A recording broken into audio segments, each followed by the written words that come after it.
that has come forward to testify here. She was a champion. And on the day she is at a meeting acknowledging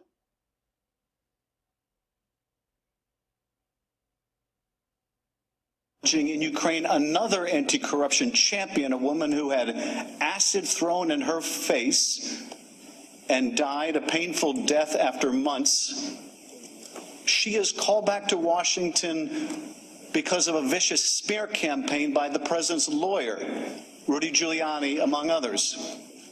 She is recalled.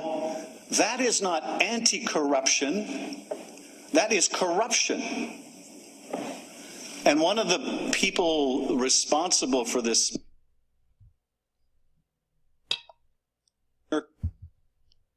do we see about Mr. Lysenko and his predecessor, Mr. Shokin?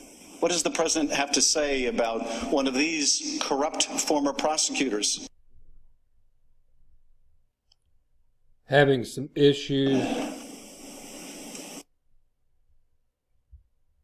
He says they were treated very unfairly.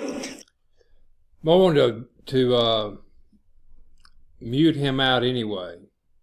I have never in my entire life, and I'm up life's ladder ways now, seen anything more embarrassing to even for this person to represent the United States of America that I know. And the way that Washington in general is handling itself, they work for us. This has got really, really out of hand. I was just doing some research on Ukraine. You know, Ukraine was just deemed a country into itself somewhere around 1998 to 2011. And that it all started breaking away from Russia, which it was a part of.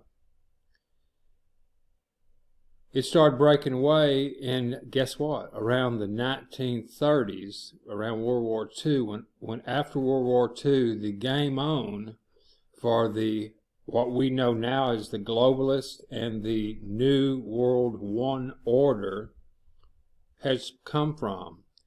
And so the Ukraine was just recently came in and commandeered by the bankers and the globalists and disrupted their actual country and took it over. So what they're fighting for right now is to keep the globalists in power in that area. Make no mistake about it. It has nothing to do with them helping Ukraine or withholding any damn thing.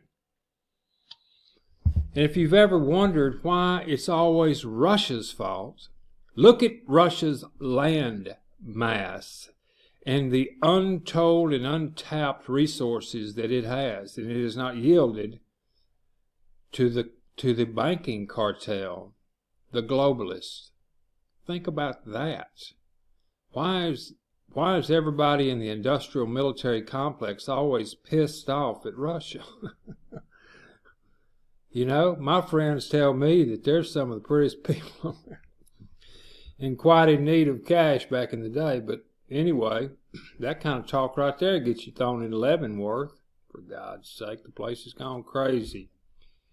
But he's one of the reasons right here. He is one of the reasons right here. He is making a story. Let's listen to Adam. By the way, he didn't make it as a screenplay writer in Hollywood. That's his district, is Burbank. Listen to this. Him as indeed he should. You know, you may not want to go through with an investigation or prosecution of former President Poroshenko. Engaging in political investigations is really not a good idea. And you know what Yermak says? Oh, you mean like you want us to do of the Bidens and the Clintons? When this story is told about the Bidens and the Clintons, there's going to be fur flying everywhere. There won't be any denying it. They'll try to say that it's a retaliation deal. No, they'll have hardcore facts of the laws that they have broken, and if the real rule of law was extended, it's treason. These people trying to take over our country from the inside. Seriously, think about this. How do we counter all this? We regroup and we build our own gang. They're all gangs, every one of them, from the Knights Templar to the Southern Baptists to the ones with the dots at the airport, if they're still out there, you know, those ones with the dot. Hare Krishners, all of them are gangs. Everything's a gang. Illuminati's a gang. Everything's a gang. We just get a good gang, and we on the side of anti-corruption. Joining me now, Byron York, chief political correspondent. It looks like Washington it's over. Looks like it's over. I missed that close, because boy, I tell you what, he can sure enough yank a tear. By the way, I can say this legitimately because I heard this from a person who heard from a good friend of theirs that knows someone that heard from a friend who was actually on a call that let us know that Adam Shitf is a known child molesting pedophile. Now, so it's got to be legal, because I heard it from someone who has a friend that heard it from their friend who knew someone who actually was in the room with the person that's on the phone, but they wasn't on the phone, but the person, they could kind of glean what they was talking about. So it's got to be real. Ask Adam Shitf. This is Ramblin' Randy. We down.